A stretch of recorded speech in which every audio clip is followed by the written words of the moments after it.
Let me begin with a discussion of what can be called the easy part of the language.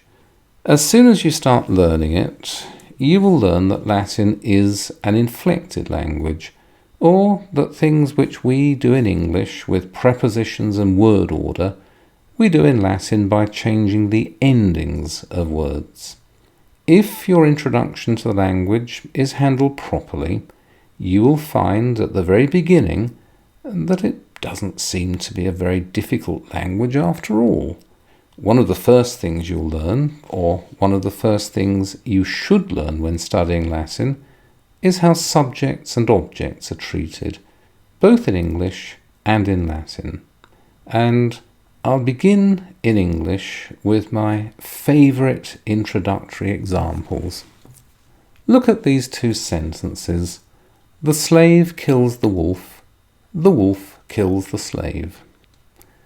These are very different sentences. They have very different meanings. And if you are the slave, or indeed if you are the wolf, it is a matter of critical importance. Second use here of the phrase, which word in these sentences comes before the verb? The reason for that is that in an English sentence, generally speaking, the subject comes before the verb. Here I should define some of my terms. The subject is the person or thing in a sentence that does the action of the verb. Look again at these two sentences. In the first, it is the slave who is the subject because the slave comes before the verb. In the second, it's the wolf who is the subject. Again, the wolf comes before the verb. Keep looking at the sentences.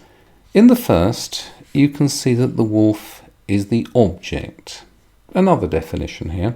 The object is the person or thing in the sentence that is having the action of the verb done to it. The slave kills the wolf, and the wolf kills the slave. Poor slave, perhaps poor wolf.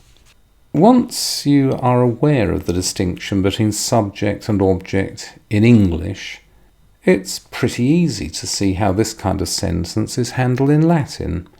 Here are the same sentences in Latin. Servus lupum necat, servum lupus necat. You can see that although the order of the words doesn't change, the endings change.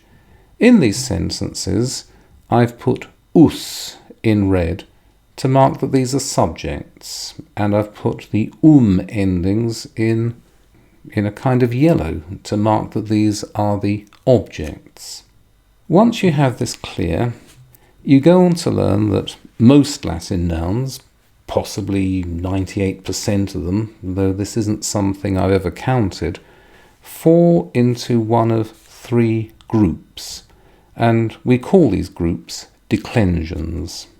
And here we have these three declensions on a table.